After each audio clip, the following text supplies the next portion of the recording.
So I'm going to talk about the Cavus foot. And what is a Cavus foot? It's basically, as Mark said, it's a high arch foot.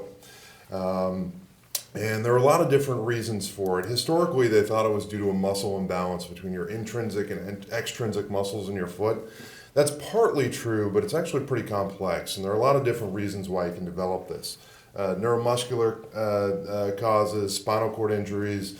There's actually 1 in 5 people have just a normal variant where they have a higher arch. It tends to be a little bit more subtle.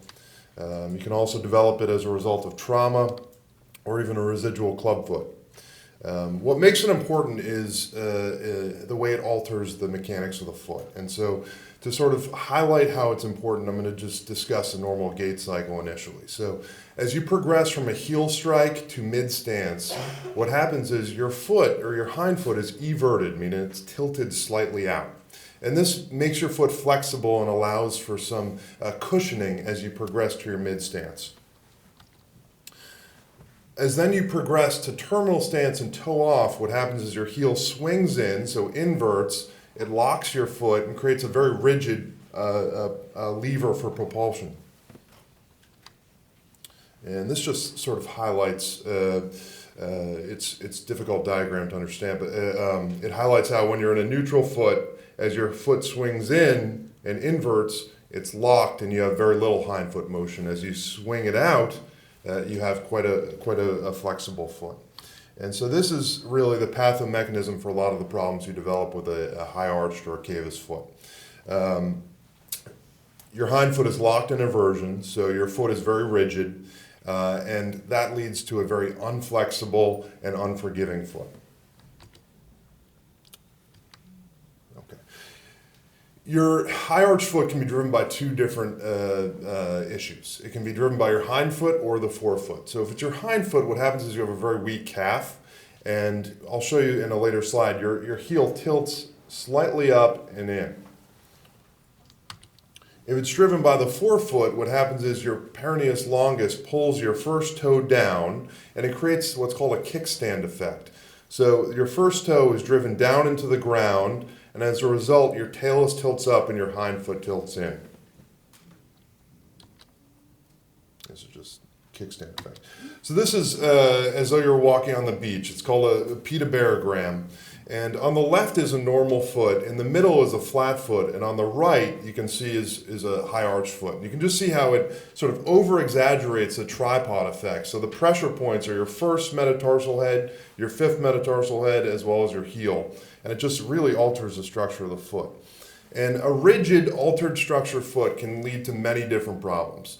A lot of people have ankle sprains, peroneal tendon issues, stress fractures, ankle arthritis.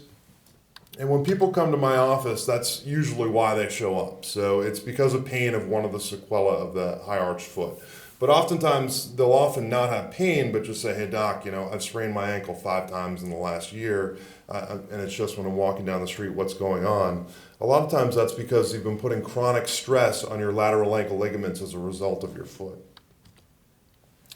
When I look at the bottom of their feet, again, they'll develop calluses on that tripod. So their first metatarsal head, their fifth metatarsal head, and their heel, because those are the real pressure points. But the most important thing to see is when they're standing in front of me, if you look at them from the back, what you can see is their heel is very slightly tilted in. And that's called inversion, and that's what creates the rigid foot. There's also been something called the peekaboo heel sign, which has been described. And that's when somebody has a normal foot and they're standing in front of you, you actually can't see their heel. However, when they have a Cavus foot and their heel is tilted in, you can see it, and they call it peekaboo heel. You also want to determine whether or not the high arch foot is coming from the forefoot or the hind foot. The way you determine this is by putting a block of wood, or it doesn't have to be wood, but something on the outside of their foot, and allow their first metatarsal to tilt down. And if the hind foot sort of comes out of its inverted deformity and everts, you know that it's actually the forefoot that's deforming the foot and not the hind foot. If it remains rigid and it doesn't correct, then it's hind foot driven. And the reason why that's important is largely for the treatment algorithm. Oftentimes, patients with a high arch foot will also have a very tight calf. And so this is something that might need to be addressed as well. Now, I always get weight-bearing radiographs of patients with that come into my office, and the reason for that is because it demonstrates a lot about their anatomy and their structure. So this is a high arch foot, and this is a lateral radiograph, and you can see what I was talking earlier, the increased calcaneal pitch. So you can see that the calcaneus is actually tilted up quite a bit. This is, again, more for me, because you need to look at a lot of these x-rays to see, but in a normal foot, you wouldn't expect the fibula to be behind the tibia. And so when that's riding a little bit posteriorly, you know that it's more of a high arch foot. And then you also have an elevated Meary's angle. So in a normal foot, a line through your talus and through your first metatarsal should be about even. And in a Cavus foot, that's not the case. And in addition to the hind foot, there are often deformities in the forefoot as well.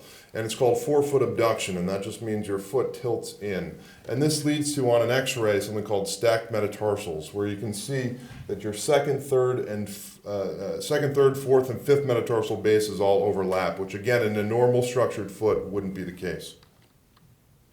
So there are lots of ways to treat this, conservative as well as surgical. We'll go over a few of these, but the non-operative treatment is all about correcting the foot deformity. So a lot of people will come into my office and they'll say, well, you know I have a high arch foot and I've been wearing this orthotic, but it doesn't help.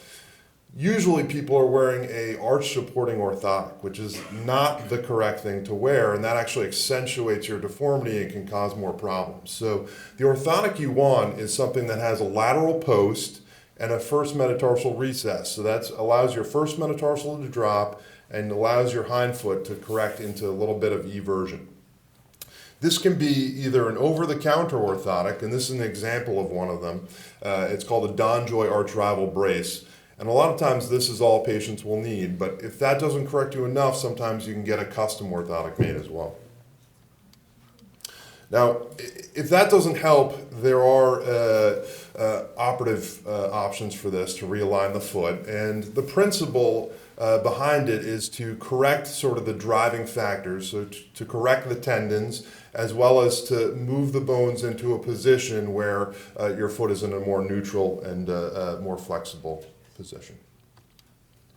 But the key, and this is why I really want to give this talk, is because you don't want to miss the forest for the trees. So when somebody comes into the office and they say, oh, you know, I've been spraining my ankle a lot, or oh, I have pain on the outside of my foot, it's important to have a discussion that a lot of that pain could be due to the fact that you have a high arch foot. And so if you just correct the sequela and you don't address the structure of the foot, whether that be with surgery or an orthotic, a lot of times the pain will recur. So should always be a discussion about the structure of your foot. And this is just, a simplified diagram showing that if it's driven by the forefoot, you want to sort of correct that first metatarsal tilting down. If it's driven by the hind foot, you want to swing the hind foot out of eversion. Just breeze some of that was technical points. Here's an example. So this is a great picture, and on the left of the screen, you can see what a Cavus foot, and that's where the first metatarsal is tilted down and creating that kickstand effect. And so what you do, if that's what's driving the Cavus foot, you can cut a little bit of bone out of the top of that first metatarsal and then tilt the first ray up, and it creates a more neutral, flatter foot. If it's the hind foot that is driving this, what you can do is similarly, you move the bone over and you create a different biomechanical force that allows the foot to swing into a little bit more eversion. Unfortunately, some people will present to the point where it's not a smaller surgery that will correct them, and they usually are very rigid and have arthritis. And for this, you need a slightly larger surgery where you actually fuse the bones in the back of the heel in a more neutral position.